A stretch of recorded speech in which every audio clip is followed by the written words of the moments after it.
I worked at a 24-hour gas station on a lonely stretch of Route 50 in Nevada, right in the middle of nowhere. And I mean nowhere. The kind of nowhere where your cell phone becomes a useless brick and the nearest town is 40 miles in either direction. During the day, we get a steady stream of travelers, road trippers, truckers, the occasional lost soul who'd taken a wrong turn somewhere back in civilization. But at night, especially after 2 a.m., hours could pass without a single customer. Just me, the cash register, and the vast emptiness of the desert. The station was old, built in the 1960s, all concrete and faded paint that had been baked and sandblasted by decades of harsh Nevada weather. The owner kept saying he'd renovate it, spruce it up, maybe add one of those attached convenience stores that sold hot dogs and energy drinks. But year after year, nothing changed. Behind the building was nothing but desert, miles and miles of emptiness, stretching in every direction until it met the horizon. The only sounds at night were the incessant hum of the fluorescent lights, that electrical buzz that gets into your head after a while, and the occasional whistle of wind carrying dust devils across the highway. I'd been working there for about 8 months when it happened, long enough to know the rhythm of the place. Short enough that I still felt uneasy during those dead hours when I was completely alone. You develop routines to fight the isolation, reorganize the shelves, deep clean the bathroom, count the lottery tickets 3 times over. Anything to keep your mind occupied and away from the creeping thought that if something happened out here, nobody would know for hours. One night in September, around 3 a.m., I was behind the counter reading a paperback Western when I saw them. Headlights appearing on the horizon like 2 distant stars. I actually felt relieved. Another human being. Proof that the world still existed beyond this fluorescent bubble. A car pulled up to pump 3, and a man got out. Through the window, he looked normal enough. Middle-aged, maybe late 40s, wearing jeans and a brown leather jacket, moving slowly like he'd been driving for hours. I'd seen 1,000 guys just like him. I went back to my book, glancing up occasionally at the security monitor. That's when something started gnawing at the back of my mind. Nothing obvious, just that primitive instinct that tells you something's wrong before your conscious brain can figure out what. I put down my book and watched him more carefully. The man moved with a strange deliberateness, like he was moving through water. Each action, unscrewing the gas cap, lifting the nozzle, squeezing the trigger, seemed to take just a beat longer than it should. Then I noticed his car. It was old, really old, like something from the 1970s. A Chevrolet Impala, that distinctive boat-like shape that they stopped making decades ago. But here's what got me. The car was in perfect condition. Not just well-maintained, but showroom pristine. No dust coating the paint despite hundreds of miles of desert highway. No chips in the windshield. No wear on the tires. The chrome gleamed under the station lights like it had just rolled off the assembly line. In all my time working at that gas station, I'd never seen a vehicle that clean. The desert has a way of marking everything that passes through it. The pump clicked off. The man replaced the nozzle, screwed his gas cap back on, and headed toward the building. I straightened up, putting on my customer service face, but my heart had started beating faster. The door chimed as he entered. Up close, I could see more details. His face was weathered, but not in the way you'd expect from someone who'd been driving through the desert. There was something smooth about it, preserved like an old photograph. His hair was styled in a way nobody wore anymore, longer on top, feathered back at the sides. Very 1975. "Evening," he said, his voice flat and distant. "Evening," I replied. "Pump 3? That's right." He pulled out his wallet and handed me a $20 bill. I took it, and here's where my hand started to shake. I don't know why I did it. It wasn't policy or anything, but I held the bill up to the light. Maybe it was instinct. Maybe it was that same primitive warning system that had been screaming at me since his headlights appeared on the horizon. The bill was dated 1975. Not just old, pristine, uncirculated. The kind of crisp, perfect condition you only see in a collector's case or fresh from the Federal Reserve. The serial numbers were sharp, the colors vibrant, the paper stiff and new. This $20 bill looked like it had been printed yesterday, 50 years ago. Sir, I heard myself say, my voice coming out higher than normal. Where did you get this? He looked at me, genuinely confused, his brow furrowing. My wallet? Is there a problem?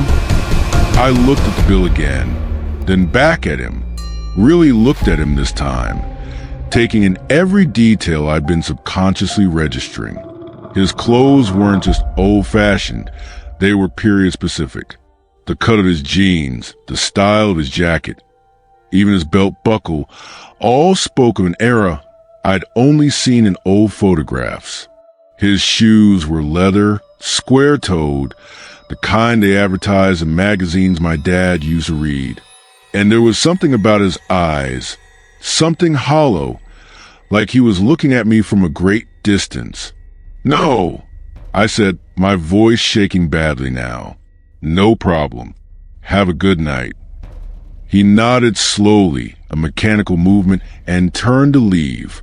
I watched him walk to the door, push it open, cross the empty lot under the fluorescent lights. He got in his car, that impossibly clean Impala, and I heard the engine turn over. Not the smooth purr of a restored classic, but something else. Something that sounded far away, like it was echoing from the bottom of a well. His taillights flared red as he pulled onto the highway, heading east. I watched those lights disappear into darkness, swallowed by the desert, and I stood there for a long time, holding that $20 bill in my trembling hands. The fluorescent lights hummed, the wind whistled, and I was alone again. I couldn't move. My legs had gone weak, and I gripped the counter to steady myself. The bill felt wrong in my hands, too stiff, too new. I opened the register and put it in the back, under the tray, where I wouldn't have to look at it. Then I went to the door and locked it, even though we were supposed to stay open 24 hours. I didn't care. I turned off the exterior lights, and then I sat in the dark behind the counter, watching the empty highway, waiting for dawn. The next morning, when my co-worker Jim arrived for the day's shift, I was still sitting there. He took one look at my face and asked if I was all right. "You look like you've seen a ghost," he said, half laughing. I told him everything. The car, the clothes, the money. I showed him the $20 bill, expecting him to feel what I felt, to see what I saw. But Jim just shrugged. "Guy's probably a collector," he said, examining the bill with casual interest. "There are people who keep old money, old cars. Maybe he's one of those time period enthusiasts, you know? Like those folks who dress up for Renaissance fairs." In the middle of the night, in the middle of nowhere, Jim handed the bill back to me. "Look, you work the graveyard shift out here long enough. Your mind starts playing tricks. The isolation, the exhaustion. It gets to everyone eventually. I once thought I saw a UFO. Turned out to be a weather balloon. But I knew what I'd seen, and I knew Jim was wrong. That afternoon, I couldn't sleep. I kept seeing that man's hollow eyes, kept hearing that distant engine sound. Finally, around 3 p.m., I gave up and drove back to the station. I told Jim I'd forgotten something, went into back office, and pulled up the security footage from the night before. I fast-forwarded to 3 a.m. There I was, behind the counter, reading my book. Then I saw myself look up, put the book down, watch the monitor. I saw myself stand up straighter, saw the anxiety cross my face. Then the door opened, and I walked to the counter, but there was no one with me. The footage showed me standing there, going through all the motions of a transaction. I was clearly talking to someone, my lips moving, my eyes tracking a person who wasn't there. I reached out and took something from empty air. I held up nothing to the light, examining it. My face went pale. I watched myself nod, watched my lips form the words, "Have a good night," to no one. Then I turned and watched an invisible person leave. I stared at the door as it closed on its own. I stood there frozen, holding money that the camera couldn't see, taking from nobody, giving change to nothing. I must have watched that footage 20 times, hoping to see something different, some glitch or explanation, but it was always the same. Just me, alone, acting out a transaction with a ghost. I kept that $20 bill. I quit the gas station 2 weeks later, told them I was moving back east to be with family, which wasn't true. I just couldn't be in that place anymore. Couldn't handle those long empty hours wondering what else might appear on the horizon. I still have the bill. It's in a frame now, hanging in my apartment. Sometimes I take it down and look at it, holding it up to the light like I did that night. The date is still there, 1975. The condition is still perfect. And I wonder where that man came from. Wonder if he even knew he was lost. I wonder if he's still out there somewhere, driving those empty desert roads in his pristine Impala, forever trapped in a time that no longer exists. Still pulling into gas stations that may or may not be real. Still trying to pay with money from a year that's been dead for half a century. And I wonder, if I go back to that stretch of Route 50, if I'm there at 3 a.m. on the right night, will I see those headlights again? Will he pull up to pump 3, get out of his car, and come inside to pay? Part of me hopes I never find out. I worked as a night custodian at a university library in Boston, one of those grand old buildings that seems to hold on to the past like a living thing. The structure was over 100 years old, 5 stories of red brick and white marble, with endless rows of shelves holding thousands upon thousands of books. Gothic architecture, they called it. Soaring ceilings, narrow windows, dark with paneling that absorbed light rather than reflected it. During the day, the place buzzed with students and professors, the constant shuffle of feet and whisper of turning pages. But my shift was 10 p.m. to 6 a.m., and by the time I arrived, the building had emptied out. Usually it was just me, my cleaning cart, and the occasional desperate student pulling an all-nighter in one of the study carols. I'd been working there for 6 months. The pay was decent. The work was solitary, and I liked being around books even if I didn't have time to read them. Each night, I followed the same routine. Start on the first floor, work my way up, vacuum, dust, empty trash bins, clean bathrooms. By 4 a.m., I'd be done and could spend the last 2 hours reading in the break room before the day's shift arrived. The top floor, the 5th floor, was different from the rest. It was the archives and special collections, a restricted area that required key card access.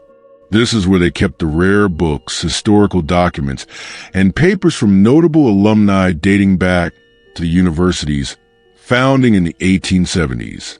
The floor had a different feel to it, quieter somehow, heavier. The air up there always seemed stale despite the climate control, and the lights were dimmer to protect the old materials. I had to clean it once per week, usually on Thursday nights. I never liked going up there. It wasn't anything specific, just a feeling. You know how certain rooms make you uncomfortable for no reason you can articulate? The fifth floor was like that. Too quiet, too still, like the air itself was watching you. But I needed the job, and my supervisor had made it clear that the archives were part of my responsibilities. One Thursday in November, I'd been putting off the fifth floor all night. I cleaned every other floor twice, reorganized my supply cart, taken an extended break. Finally, around 2 a.m., I couldn't avoid it anymore. I took the elevator up, my cleaning cart rattling beside me, trying to ignore the knot forming in my stomach. The elevator doors opened with a soft ding that seemed too loud in the silence. The fifth floor stretched before me, row after row of floor-to-ceiling shelves disappearing into shadow. Emergency exit signs cast a reddish glow at either end of the space. The overhead lights were motion-activated, and they flickered on section by section as I pushed my cart forward, creating an island of fluorescent brightness that moved with me through the darkness. I started at the far end, like always, vacuuming between the stacks. The vacuum's roar was almost comforting, drowning out the oppressive silence. I worked methodically, try not to look too closely at the shadows between the shelves, try not to think about how alone I was, how many floors separated me from any other human being. I was about halfway through when I turned off the vacuum to move to the next section. In that sudden quiet, I heard it, or rather, I heard the absence of it. The building's ambient sounds, the ones you don't notice until they're gone. The hum of ventilation, the distant groan of pipes, the settling of old wood. All of it had stopped. The silence was absolute, suffocating. That's when I noticed the reading tables in the center of the floor. There were 4 of them, heavy oak affairs with brass lamps. And on the nearest table, something that made my blood run cold, a book lying open, its pages spread wide. That was wrong, deeply wrong. The archives were supposed to be empty. I'd locked the door behind me when I entered. Same as always, nobody else had key card access at this hour. And more than that, the rules for special collections were strict. Books were never left out. Every volume had to be requested, signed out, used under supervision, and returned to its proper place. An open book on an empty table meant someone had broken protocol, or something had. I stood there, vacuum handle still in my hand, staring at that book across the dimly lit space. I should have called security right then. That would have been the sensible thing. But curiosity, that stupid, deadly human curiosity, pulled me forward. I walked over slowly, my footsteps echoing off the high ceiling. The book was old. You could tell just by looking at it. The binding was cracked leather, dark brown and worn at the edges. The pages were yellowed by age, almost sepia tone, and the text was handwritten in faded ink. As I got closer, I could see the writing more clearly. It wasn't English. The letters looked like Latin or maybe Greek, arranged in dense paragraphs with occasional symbols drawn in the margins. I reached out to close it. We weren't supposed to touch archive materials without gloves, but leaving it open seemed worse.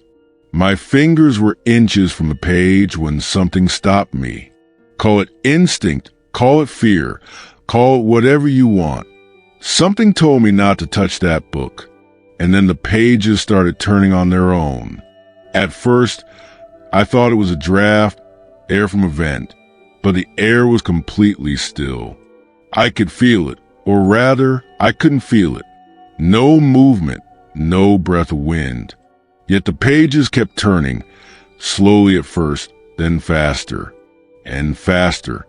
They began flipping violently, creating their own wind now, the sound like frantic whispers. I backed away from the table, my heart hammering against my ribs. The pages turned until they reached the very end of the book, then stopped abruptly. The silence that followed was somehow worse than the rustling had been. I don't know what made me look. I should have run right then. But instead, I stepped closer, peering down at the final page. It was an illustration drawn in brown ink that might have been rust or might have been something else.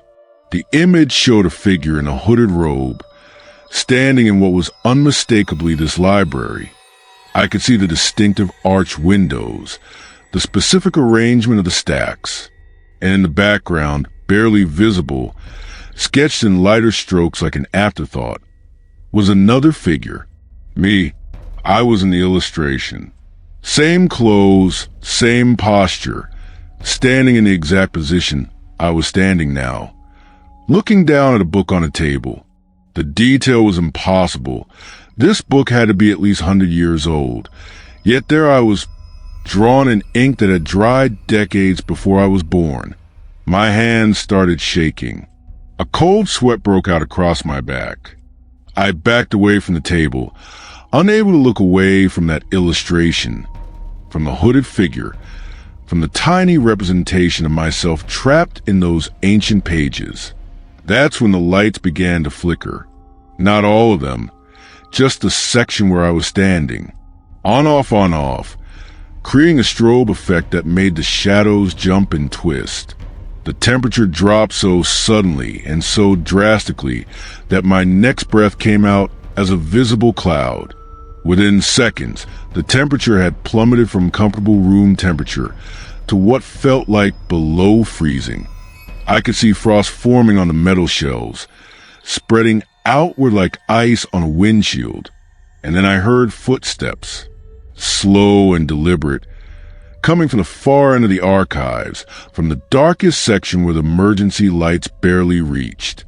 The footsteps echoed in the space, each impact distinct, heavy, wrong. Not the sound of shoes on floor, but something else, something that resonated in my chest like a bass drum. I ran for the exit, my feet slipping on the suddenly slick floor. My hands were numb as I fumbled for my key card, dropped it, snatched it up. Behind me, the footsteps continued, measured and relentless. I swiped the card against the reader. Red light. Access denied. No, no, no. I whispered, swiping again. Red light. Again. Red light. I turned, back pressed against the door, and saw it. A shadow at the end of the nearest aisle, darker than the darkness around it, tall and formless. It moved forward with that same deliberate pace, each step corresponding with the footsteps I heard. As it came closer, the lights above it went out one by one, as if the shadow was consuming them. I hammered my fist on the door, still swiping my card frantically. Please, please, please. Green light. A blessed electronic beep. I threw the door open and ran. I didn't look back. I ran to the stairs, wouldn't trust the elevator, couldn't risk it, and took them 2, 3 at a time. 4th floor, 3rd floor, 2nd. I nearly fell down the last flight, caught myself on the railing, kept going. Main floor. The lobby with its security desk and normal lights and familiar smell of old books and floor polish. The security guard looked up from his desk, alarmed by my dramatic entrance. Hey, you all right? I couldn't speak. I stood there in the lobby, hands on my knees, gasping for breath, my whole body shaking. When I finally looked up at him, I must have looked deranged. Something wrong? He asked, standing now, his hand moving toward his radio. The 5th floor, I managed. There's something. What? A leak? Pest problem? I couldn't explain it. How could I? He'd think I was crazy. Hell, maybe I was crazy. I think I saw someone up there. Someone who shouldn't be there. That got his attention. He radioed for backup and asked me to describe who I'd seen. But how could I describe a shadow? How could I explain the book, the illustration, the impossible cold? I stammered something about a figure in dark clothes, which wasn't entirely untrue. 2 more guards arrived. They went up to check the 5th floor. Key cards at the ready, flashlights out. I waited in the lobby, nursing a cup of water, trying to stop my hands from shaking. They came back 20 minutes later. Floor's empty, the first guard reported. Did a complete sweep. Nobody up there. Everything's locked up tight. But the book. What book? On the table. The old one. It was open. They exchanged glances. Didn't see any books out, one of them said carefully. Everything was put away proper. I went home that night without finishing my shift. Told my supervisor I was sick, which wasn't far from the truth. I didn't sleep. I sat in my apartment as dawn broke, drinking coffee, trying to convince myself it had been exhaustion, stress, my imagination running wild in that oppressive space. But I knew better. The next day, later that day, really, I went to the library during normal hours. As a visitor this time, not an employee, I found a university archivist, a woman named Dr. Reeves, and asked her about the 5th floor's history. I tried to keep my questions casual, academic, just a curious employee interested in the building's past. The special collections? Oh, they've been there since the library's founding, she said, smiling. We have some truly remarkable pieces.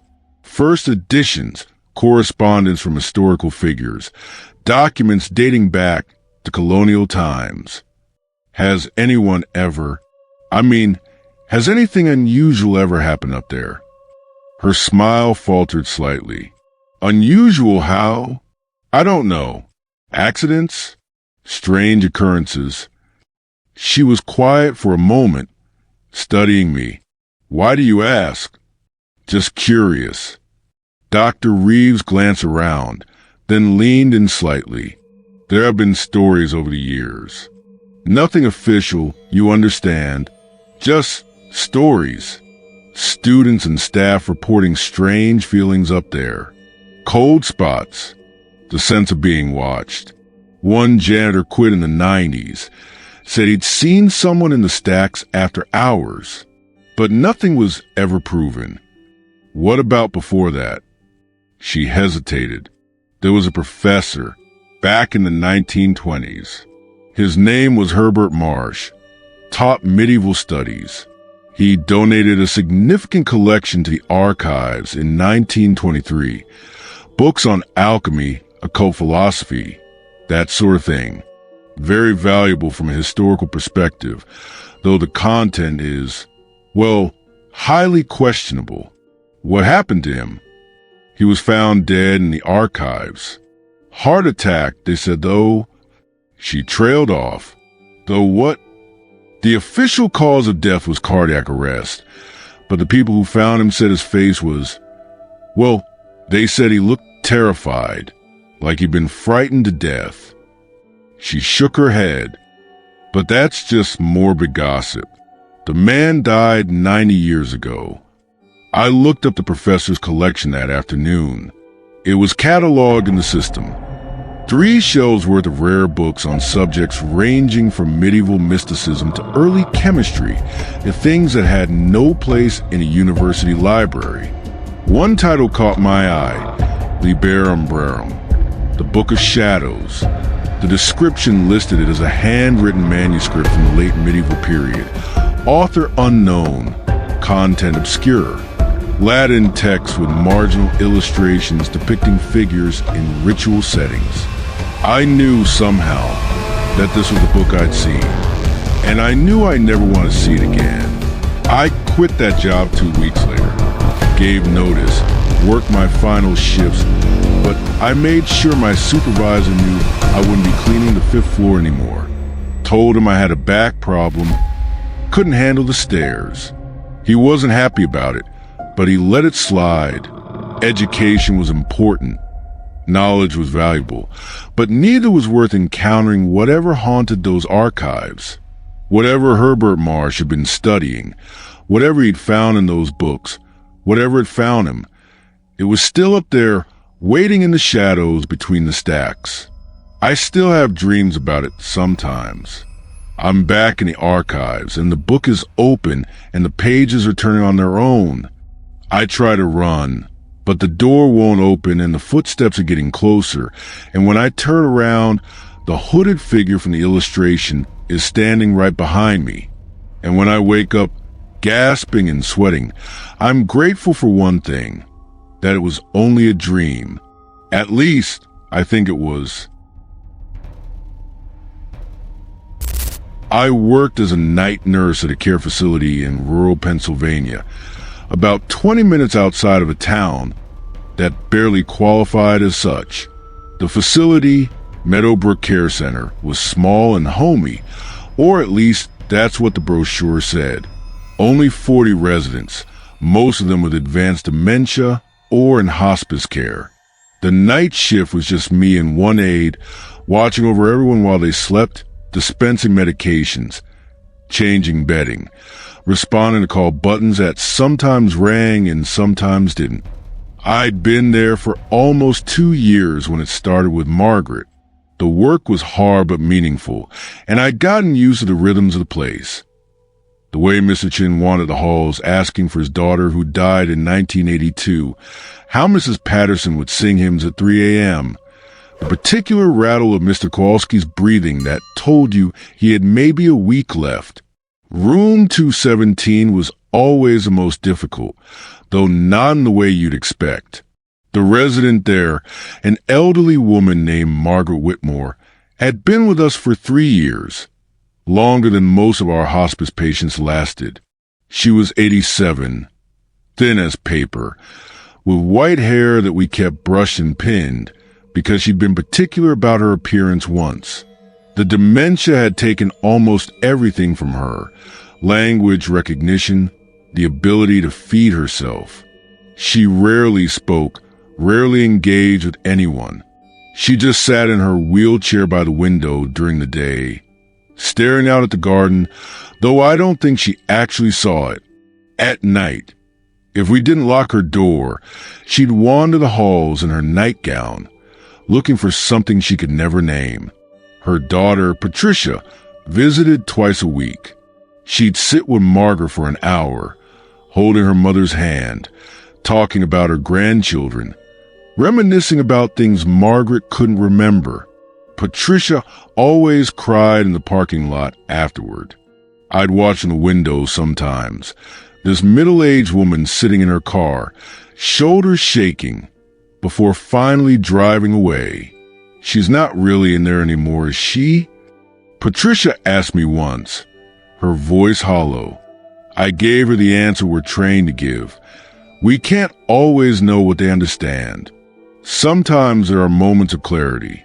But honestly, with Margaret, I'd never seen any moments of clarity. Just that blank stare, that empty presence. Whoever she'd been was long gone, and what remained was just waiting for the body to catch up with the mind. One night in December, I was doing my rounds around 2 a.m. The facility was quiet except for the usual sounds. Someone coughing in room 104, the hum of medical equipment, the soft footsteps of my aide checking on residents in the East Wing. I'd just finished giving medication to Mrs. Chun when I passed room 217. The door was open. That stopped me in my tracks. We always kept Margaret's door locked at night, not cruelly, but for her own safety.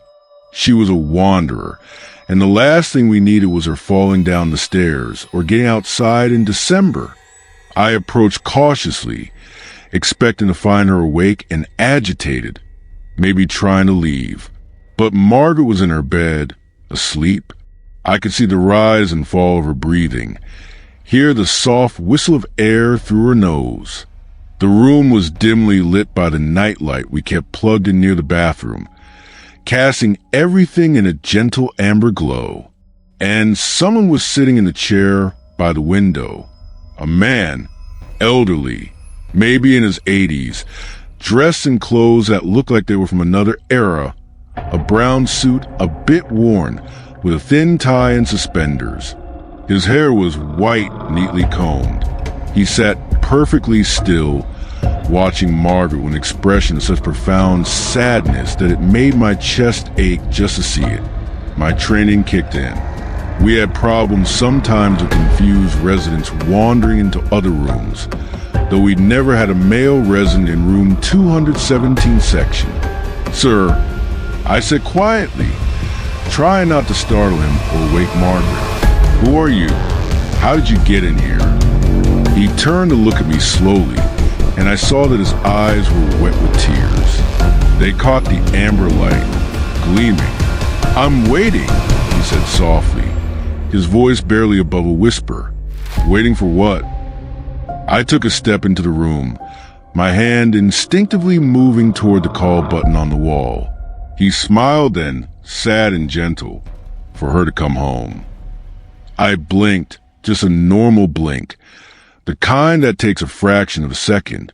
But when my eyes opened again, the chair was empty, completely empty. No man, no one, just a chair, sitting in its usual position by the window, catching that amber light. I stood frozen, my heart suddenly pounding, trying to process what I'd just seen, or what I thought I'd seen. Had I imagined it? Was I that tired? I've been working double shifts lately because Maria was out with the flu, and exhaustion could do strange things to your perception. I took a breath, steadying myself, and that's when Margaret woke up. She turned her head on the pillow, and her eyes, usually so vacant, so lost, were suddenly clear, bright, focused. She looked directly at the empty chair, and a smile spread across her face. Not the confused grimace we sometimes got from dementia patients, but a real smile, full of recognition and joy.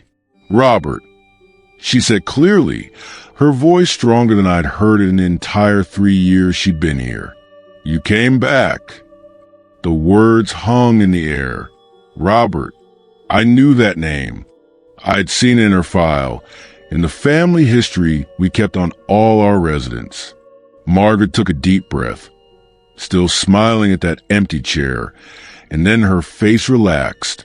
The tension went out of her body. The monitor beside her bed, the one tracking her heart rate and oxygen levels, began to alarm. The steady beat became erratic, then formed one continuous tone. I ran to her bedside, my hands already reaching for her neck to check her pulse, my other hand slapping the emergency call button. "Margaret? Margaret, can you hear me?" Nothing. Her eyes were still open, still looking at the chair, but they were empty again. Empty in a different way this time. My aide burst through the door. "What happened?" "Call code blue." I said, starting chest compressions, even though I knew it was too late. Her skin was already cooling under my hands. Whatever had kept Margaret Whitmore's body going for the past 3 years had finally let go. We tried anyway. That's what you do. You try. The code team came. We worked on her for 20 minutes, but she was gone. Time of death, 2:17 a.m. I was filling out the paperwork afterward, my hands still shaking from the adrenaline. When I pulled her file to complete the death certificate, that's when I saw it again, that name that had lodged in my mind. Robert Whitmore, spouse, deceased 2007, 15 years. Margaret's husband had been dead for 15 years. I flipped through the family information, the intake notes from when Margaret had first arrived. There was a section written by Patricia, detailing her mother's medical history and mental state. One line jumped out at me. "Mother has never accepted father's death. Despite his passing in 2007, she continues to insist he is still alive. She often says she's waiting for him to come home from work. Please be patient with her on this matter." I sat there in the fluorescent light of the nurse's station, surrounded by the soft beeps and hums of medical equipment, and I felt something shift in how I understood the world. I'd seen Margaret's face when she looked at that chair. I'd heard the clarity in her voice when she said his name. And I'd seen, or thought I'd seen, a man who couldn't possibly have been there. At our staff meeting the following week, I didn't mention what I'd seen. I reported that Margaret had passed peacefully in her sleep, which was technically true. But our aide, Lisa, pulled me aside afterward. That night Margaret died, she said quietly, Did you see anything weird in her room? My heart skipped. Like, what? I don't know. She looked uncomfortable. When I came in after you hit the button, just for a second, I thought I saw someone standing by the window, but then nobody was there. I told her what I'd seen. The man in the chair, his words, the way he'd vanished. And instead of looking at me like I was crazy, Lisa just nodded slowly. My grandmother worked in nursing homes her whole life, she said. She used to tell me that when people are dying, sometimes the people they love come to get them, so they're not alone when they go.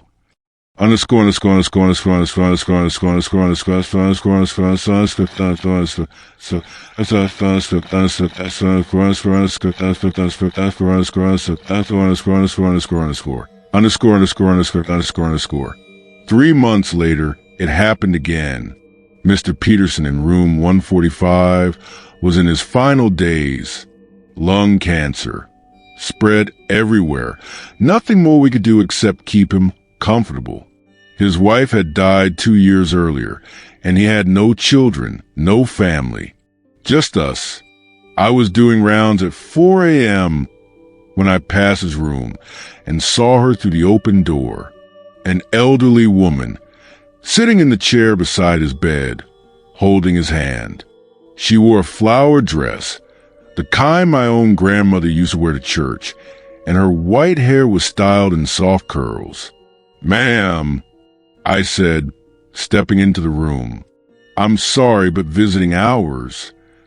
She looked up at me and smiled. "It's all right, dear. I'm just here for Harold." I looked at Mr. Peterson. His breathing had changed. That distinct rattle that tells you time is very short. "Are you family?" "I'm his wife," she said simply. My blood went cold. "I'm sorry, there must be some mistake. Mr. Peterson's wife died in 2020. "I know." She turned back to him, patting his hand gently. "But he's ready now. We both are." I stood there, unable to move, unable to speak, as she leaned down and kissed his forehead. "Come on, Harold," she whispered. "Let's go home." And just like that, she was gone. The chair was empty, and Harold Peterson took one last rattling breath and was still.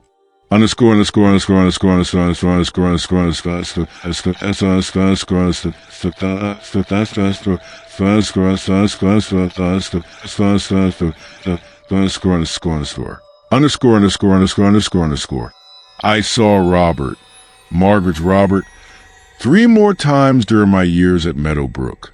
Once with Mrs. Chun, once with old Tom Harris, once with a new resident I barely knew.